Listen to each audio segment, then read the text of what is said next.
We've got some. Hey, I'm Luis. And I'm Luis. And you're listening to the Content is Profit podcast. We spent the last 4 years learning the strategies and techniques from some of the top marketers in the world on how to create content that turns into profit. And today, we're bringing them to you so you can take action immediately and start creating real content momentum. If you'd like to learn more about how to turn your content into profit, go to contentisprofit.com. Oh, yeah. Whoa, guys, today we have a special guest. She is absolutely fantastic. And I think today's hook, right? We always throw one at the beginning of the episodes is how do you go from dental hygienist to sharing stage with Tony Robbins? That is massive. That is absolutely mind-blowing. If you're not staying live with us now, I don't know what you're thinking. So before we get started, please go ahead, subscribe. Content is Profit.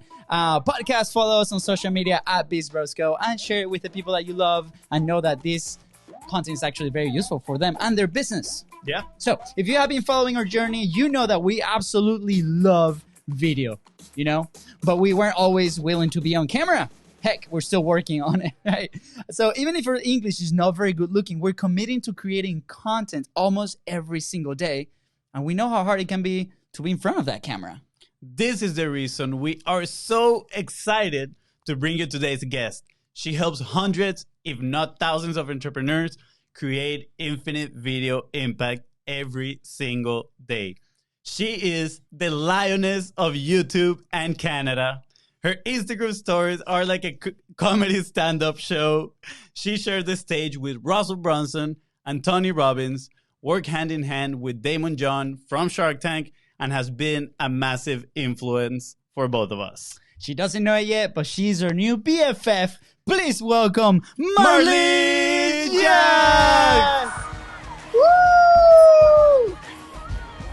Oh, where is she? Come on! There we go! Woo!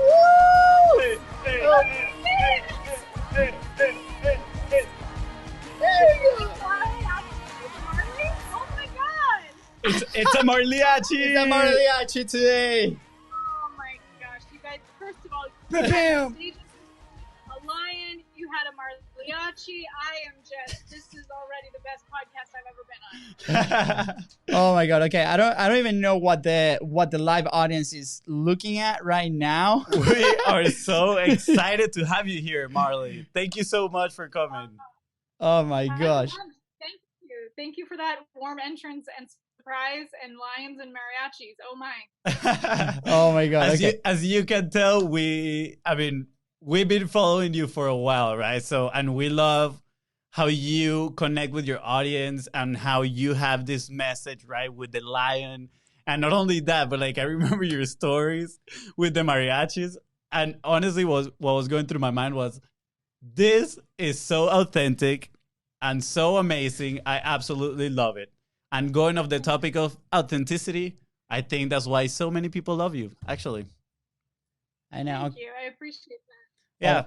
So one Marley, of the benefits of going live is that we can actually make this thing work, but we need to still see your beautiful face on our Facebook feed, and I think it's about to go live, but we're gonna continue. There we go. Okay, there we go. We finally got you on the screen, and so I guess it's an excuse to do this a second time at some point in our lives. So I'm just gonna leave it there. Yeah, you're gonna have to come back again. It was all on purpose. I'm totally fine with that. Awesome. Well, Marley, first off, tell us a little bit. We have a little bit of a taste in that introduction, but I would love to hear from you. How do you go from, cleaning teeth, honestly, right, to sharing stage with Tony Robbins? Oh my God. Just overnight success. Overnight success, exactly. Woke up one morning, it was like, here I am. I think I never wanted to be a dental hygienist full time. I knew that it was just a stepping stone to whatever I wanted to be when I grew up, but I didn't know what I wanted to be when I grew up. So I started doing social media for the dental office just because I knew how. And then their IT guy was like, can I refer you to one of my clients? He referred me to all of his clients. And then all of a sudden I had a business. I started making videos for myself so that I could try to get more visible and get more clients. And then some of those videos started to take off. And then I started to do videos for my clients, and some of those videos started to take off. And so I was like, there's something here with this video thing. And that was really my introduction to the world that I'm in now. Wow, that's awesome. So I heard that story before, and something that comes to mind, you know, we've heard so many stories of other entrepreneurs where they are like, you know, I was in the classroom and I knew inside of me that there was something else, something that I could do, right? And some people think that entrepreneurs are born that way. And I've heard stories of people that, like yours, you know, along the journey, you slowly were discovering. But I don't think I've ever heard somebody ask you the question on how that, like, was it by accident? Could you say it was by accident, or did you feel like that growing up, right? Like there was something that you wanted to do on your own? Yeah, I love that question because I think about that a lot. Like when I've tried to force things to happen, it never works. When things kind of fall into place and just organically, like I was working at a dental office. I didn't know just by like creating some content for their Facebook that it was going to turn into the business that I have today. And definitely when I was a kid, there was always that feeling of like, I feel like there's something more that I'm supposed to be doing, but I don't know what it is. And it always felt like this sense of impending something that I didn't like. I was like, I know that there's a bigger purpose. I know that there's something that I'm supposed to be doing. And like working at a dental office or working at a restaurant or whatever doesn't feel right. And so it's just following that intuition to where am I supposed to be right now? And kind of just being open to letting it unfold instead of trying to force anything. Yeah, that is very interesting because actually our mom always says everything happens for a reason and it is always for the best reason. And I think that's kind of like a mantra that we've lived under for sure. My girlfriend can testify to that. Oh, big time. Big time. She's like, how are you waiting so much for many things? But that's awesome to hear, actually. And I guess we always this passionate about video. When I was a kid, I used to steal my dad's video camera and like film little commercials or pretend I was like a news anchor and I'd report the news. And it would always be like whatever's going on in the neighborhood. Yeah. So I feel like I did have, I love to make videos and I loved movies. Like, I mean, as a kid, I was obsessed with Disney princesses and loved all the Disney movies. And so I feel like I went from loving movies to then trying to understand how they work to then trying to make my own with my dad's video camera. And then now it's funny that you can look at what your hobbies were as a kid and how it translates into what you do as a passion as an adult. I definitely had a bit of that. That's amazing. I love especially like the big contrast that you have from like your background to this thing that you do now. You're able to help so many people, hundreds, if not thousands of entrepreneurs come to your organization, to your team for guidance on what to do. So what does that make you feel? Like, how do you feel inside, in your heart when you talk about these things? Like I'm sometimes speechless. Like I get to do this every day. Like I wake up and I get to work with entrepreneurs who inspire me, who are all, and because of even just the messaging, the branding, the movement I've created, like I work with impact driven, profit focused entrepreneurs. So even that like attracts the people who have businesses that are going to change the world. And so the fact that I get to spend all my days and nights working with people like that, like that's what I hope to do forever and just to continue to grow that movement. Yeah, I mean, I can definitely testify to that because we've been in the challenge, I think twice, and people in that group is just absolutely fantastic. Like not only the level of engagement, but it's like the passion, right? And again, I think that is key for people's success, right? And especially for a leader, in your case, it is you, right? To be able to transmit that to people, especially when they're in a position of, wow, I don't know exactly what to do, right? So I'm putting my trust in somebody else that has done it, right? That has been there. But, because we've been in situations where maybe we deal with somebody that they were just, you can tell they were a little bit more money driven, right? And nothing wrong with that. But the fact that you can just let them know like, hey, this is how passionate I am. And I want you guys to be as passionate as well. You know, it doesn't always goes well, but as long as we're like passionate and driven, we can figure it out, right? And honestly, like going through your Facebook group, I can see that in everybody. It's like everybody here is so passionate. Like you give off that vibe. Fantastic. Yeah. So following up on that, I mean that there's something that we talk in the show like almost every single day, and it's about your like dream audience and your dream customers. So every single one of that people like in your group is probably your dream audience and your dream customer. So how do you find those people? Like there's so many businesses out there that they're like, I want to sell to everybody. And then when you have the conversation, hey, dream customer, dream audience, like they get super scared because they think they're not going to find them. So how do you find them? And how is that better than just like talking to everybody? I used to think I want all the opportunities. I have to say yes to everything. And I would be scared to say no to anything because I thought if I say no to this, am I saying no to lots of other opportunities? But what I found was when I said no and got specific about who I really wanted to work with, that attracts more of them. So, for example, I had a guy that came to me once. He came to me as a dating coach.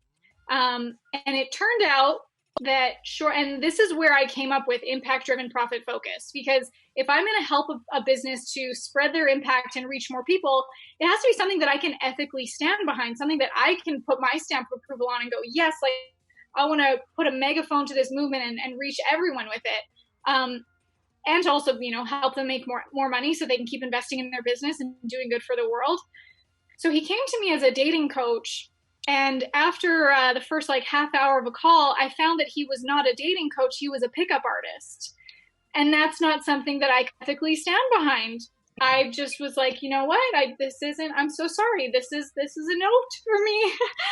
and when you stand up for what your standards are, or what you believe in, you can work with those people that you really jive with. Because how could I put my heart and my passion, my energy into something that I'm like, this doesn't align with my beliefs or my values? So now to find the dream customer, it is looking at what you don't want, but then what you do want. And a lot of what you do want is probably coming from who you are or the journey that you had to take to get to where you are today. A lot of the times I look at my customers or my dream clients as my before picture. And what do they have to go through to get to where I am, my current reality? And so that's why I share my stories all the time of here's where I used to be, here's where I am now. And if you're in this exact place, it's because I understand you, because I was you. But now I was able to have this epiphany, the epiphany bridge, and you can come right here and live with me and like have this lifestyle too. And so often it comes from your own stories, your own history and you know, experiences and struggles that you've gone through, and finding the people that were like an earlier version of you. Yeah, I love that. 2 reasons. Reason number 1, the fact of like sharing your story is just gonna act by itself as a filter to find that right people, right? That, as you said, they are where you were before. And I kind of felt that way sometimes when I'm talking to certain people. I'm like, wow, like I used to be there like 2 years, 3 years ago. And when I can identify those people, I actually feel even more excited because I know for a fact that I can help them. And then the second point is that you were talking about, you know, ethics. So, like, we've been in a position where we operate from a place of need, right? And I think so many people at first, right, when they're like, oh, I need my business to work, they will take on everybody. And sometimes that's going to include maybe a client that you don't really want to help or you don't really stand behind. And I mean, at the end of the day, I think it's about learning how to say no to some people. And it seems like you got pretty good at saying no, you know, because letting go like that, I feel like that's just going to help you find that one person. So those were 2 fantastic lessons that I just definitely learned from that story. Yeah. So glad. I love it, Marley. So for those listening, right, because I feel like in the first like 15 minutes, we've been a little bit all over the place. Like we do know you, Marley. We've been following you like crazy, but she is like the expert. She's like the person to go to when it comes to YouTube and creating like long-lasting impact on video, infinite video like impact. Correct? Did I say it right? That's right. So how do you go to from a social media standpoint where there's so many distribution channels, so many options, right? That people love to play with or like learn about, to specifically YouTube, and then from there grab that base and then expand it like crazy for your infinite impact, right? How do you go from that place to craziness to being very specific in YouTube? Yeah, with YouTube, it's really understanding that YouTube is a search engine, not a social media platform. And when people can find your content organically, that's the difference between renting attention versus owning attention. So on other social media platforms, you post something, and how long does it last before it drowns in the algorithm, or it, disappears with all the other content that's out there. Or you have to keep putting Facebook ads into it, put ad spend into it so that they keep showing up at the top of the timeline. So that's renting attention. You're literally like renting that space. But on YouTube, because it's a search engine, you can own that space. You can use search engine optimization to create videos titled based on how people are actually searching for it. So if you type into Google or YouTube right now, how to use Canva, my video comes up, and I made that little video in 2016. Isn't that amazing to be able to make a video once and years later, it's still at the top of search engines. People are still finding it all day, every day. They click the link in the lead magnet in the description, and now they're entering my email list all day, every day. And then from there, I can ascend them up my visibility ladder, my value ladder, to then purchase my products and services. So instead of having to create content all the time in this like hamster wheel and being reactive to your content, like, oh, I got to do a Facebook Live, and oh my gosh, I have to do this, while you're still running a business and trying to like balance a family life, there's all this, opportunity to be able to create content that you own and that it still brings you a return even months or years later. I love it. As a business owner, obviously, because you started, you have some crazy stories, right? We could go into, first off, how do you end up being a paparazzi assistant? We jumped so many stories through I know through your journey. We kind of like were indoctrinated into a lot of your podcast episodes. We're like, we need like this ammo to ask Marley. We need some good juicy stuff. So now that I put it out there, like, why? Like, what was one of the reasons that you were a paparazzi assistant? And then what was the thing that you discovered with these big like names? Mm-hmm. Well, partially I was a paparazzi assistant because I was fascinated by celebrities. I was like, yeah, if I can go meet Lady Gaga and George Clooney and Mark Wahlberg and all the, of course I would love to. It was a cool opportunity. Like, who can say that they, were running around town with celebrities and paparazzi? What a cool life experience. A little bit dangerous at times. There's definitely stories there. Actually, I don't think I've ever said this one. Exclusive. Oh, man. There we go. Okay, exclusive. So the reason why I stopped being a paparazzi assistant was because we used to do that. And so there's like paparazzi lingo. Like when you know where a celebrity is, it's like you got info. Like you say it like that. And so we got info on where Robert De Niro was. And so paparazzi also do these things called drive-bys and roll-downs, where you're like chasing them in traffic, and the paparazzi or someone is still driving, and then the assistant or whoever gets out of the vehicle, runs up to the vehicle at a stoplight or in traffic, has them roll down their window and sign an autograph through the window. So I did this. I was like, they're like, get out, go after that vehicle, full go get athlete Robert De Niro's mode. autograph. Yeah. Yeah. I was like 20 years old. Wow. No, I think I was 19 actually. 18 or 19 actually is when I started doing this. Crazy, right? Yeah. Could you imagine, like, if I had a daughter that was doing that at 18, 19 years old, I'd be like, what the? To school. Yeah. And so I go up to the window, but there's other paparazzi assistants doing this too. So like I'm not first in line, and like the light's gonna turn green, it's gonna go. And so I'm waiting there to see if I can get I'm like trying to get in. In the meantime, I put up my camera, take a little selfie, and then the light turns green. I miss the opportunity for the autograph. I run back to the vehicle, and these guys are like cutthroat. Like, if you don't get back to the vehicle on time, see ya. So, but I get to the vehicle on time. I jump in with like high speed chase for after ridiculous. And they're like, did you get it? And I was like, no, I didn't. I missed it. Like, I didn't, there were other people in the way. But then they saw that I got a selfie. They were pissed. They were so mad. And they were like, they pulled over. They're like, get out. And they kicked me out in the middle of nowhere. Oh my I God. like don't even know where I am. And they like, here's your bag, here's your stuff, get out. And they just abandoned me. Funny thing though, on the way home, I'm walking, I have no idea where I am. I literally like did not even plan this. I ran into Emma Roberts, and then I ran into Colin Firth. Just random. like I didn't even have the paparazzi with me. I was just walking down the street, and both like back to back. So I was like, ha, sucka, and then that was the end of my paparazzi days. Oh my God. That sounds insane. Yeah, at that time when this was like going on, like what was your thought process behind like trying something like this? And then again, like the second part of the original question is like, you talk about this one element that I think when you said it at Funnel Hacking Live, we related a lot. When we have a mic in front of us, we put on a certain like persona, right? So, right. And you have a special name for it, right? So what do you call that? And why is so effective when people are trying to create some content? Yeah, I call it the underground charisma formula. And this is something that I learned by being around celebrities and doing the paparazzi thing.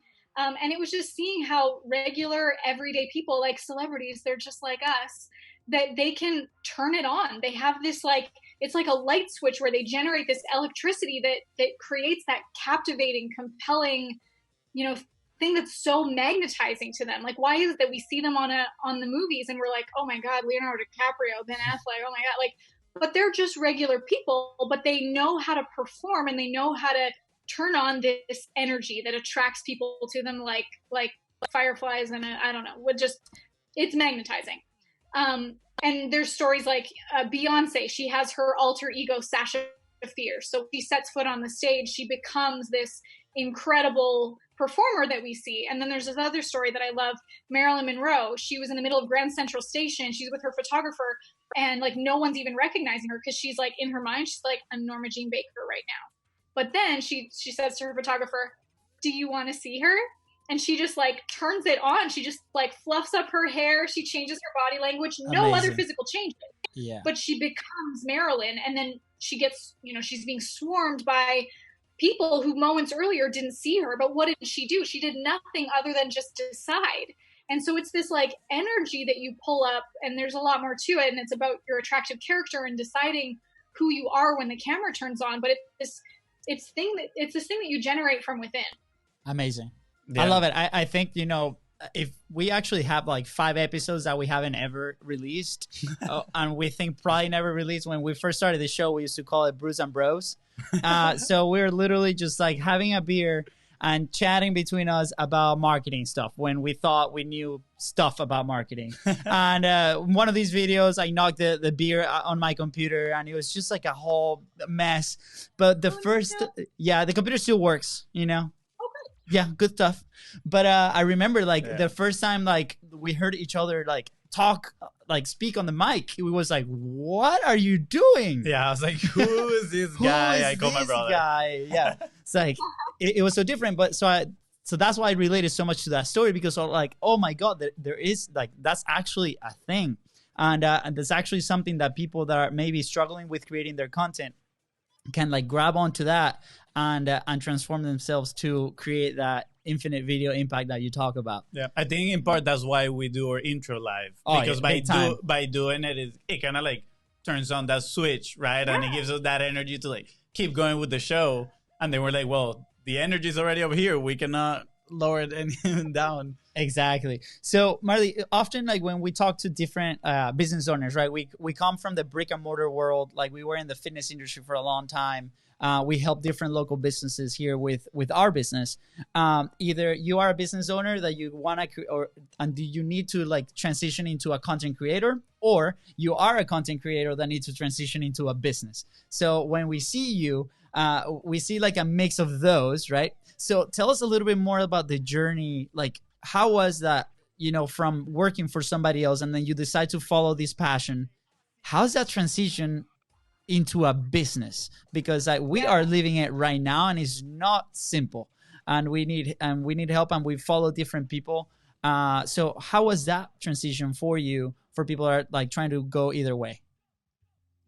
Yeah, that's interesting because it feels like the chicken or the egg. And there's also some people that they start as just content creators and then realize, hey, I have an opportunity to build an audience and monetize this. Then there's people that they have a business and they're like, I could scale my audience and ROI by creating better content.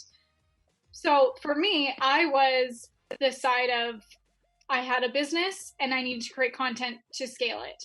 And now I think I'm in a place where like I have the business that's running and it's vice versa. It's like I have the business that's running my content machine and my content machine is running my business. And I want to put more into the content because I'm at a level in my business where I just want to create a big impact. And I also want to be a performer and an entertainer. That's something that's a little bit newer to me. Before it was just about business and reaching an audience. And now I want to really entertain them because I have fun with it. So I want my audience to have fun with it. Yeah, I love it. I mean, we've noticed it in the Instagram stories. You are hilarious. We love the jokes. We love the jokes. So how do you, what would you say to somebody that's a business, right? And want to start transitioning into that content creation phase? What are some things that they can expect right off the bat?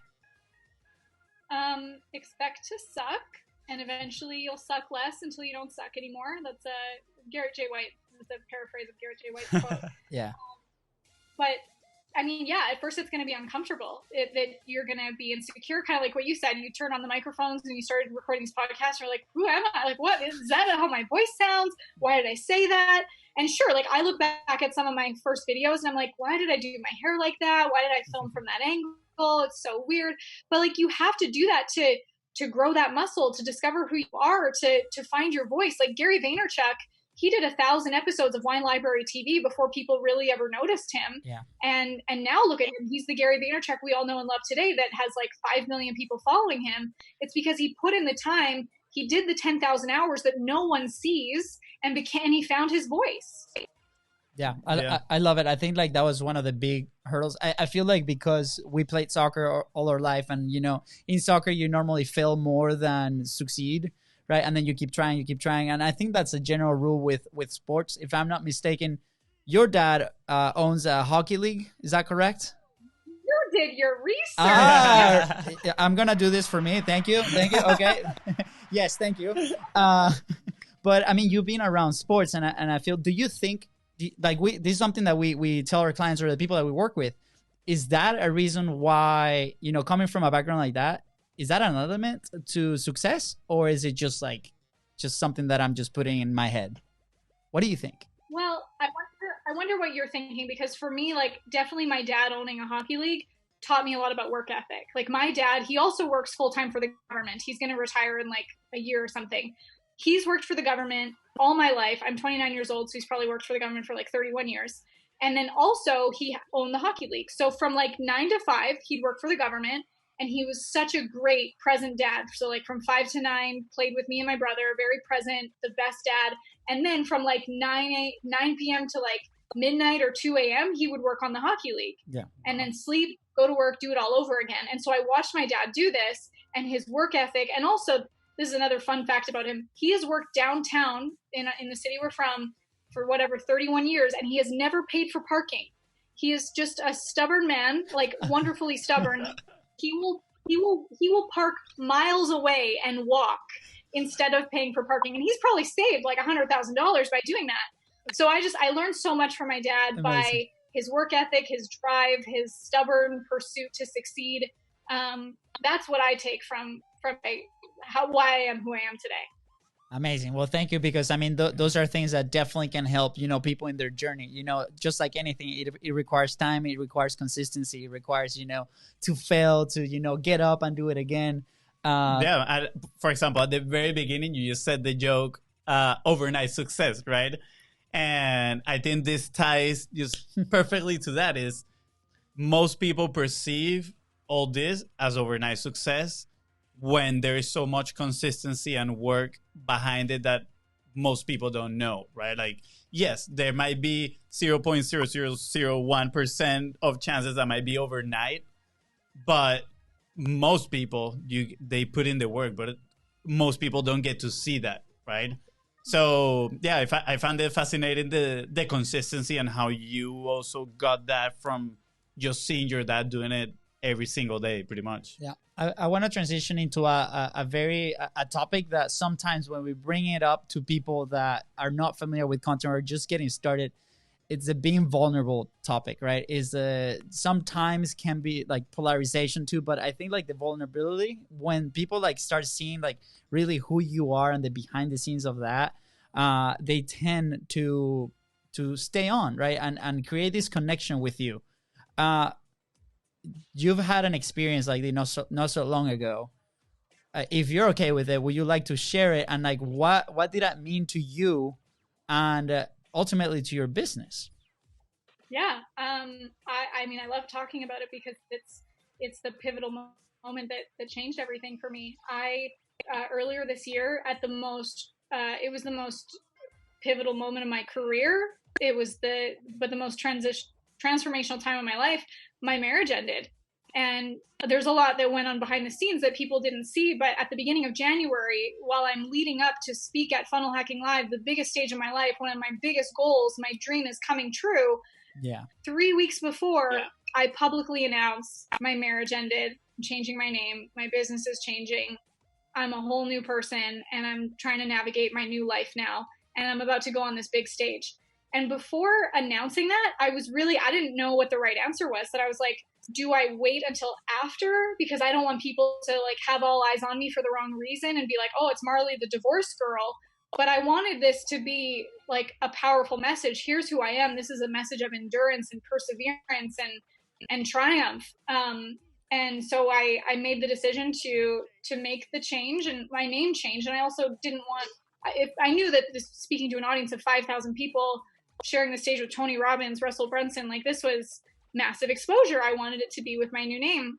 And I think that all eyes were on me and trying to see, what's going to happen next. This is a very, my personal life was crumbling while I'm about to step on the biggest platform of my life. And it was incredible that I thought, this is so terrifying to share this. It's like, people might look at me like I'm a failure. And why would they listen to you? Why would they listen to little old me when like I don't have my life together? I just failed.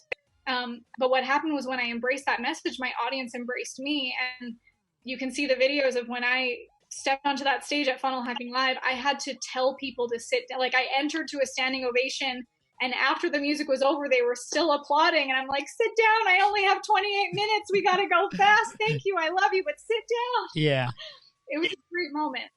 That's amazing. And thank you so much for sharing with that, because I mean, to see somebody that's at your level, to see it like that, you're helping so many others, and just like that is such a pivotal moment, right?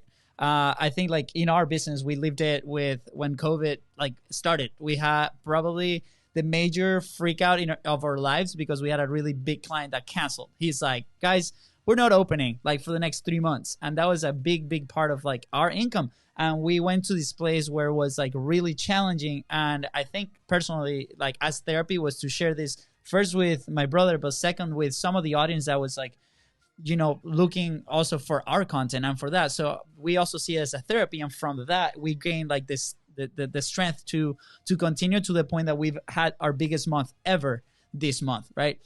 So thank you for sharing that. And for those listening, go ahead and try it out, right? It's not going to be an easy journey, but it's going to pay off big time. So yeah, I think, sorry, I'm going to step in here real quick, but when I hear those, again, I said at the beginning that authenticity, right? That like people love you for. And when I hear people talk about vulnerability and when we share a journey, a lot of the time pops into my head is fear of being rejected, right? A lot of people has that fear. Like, what are other people going to say about me?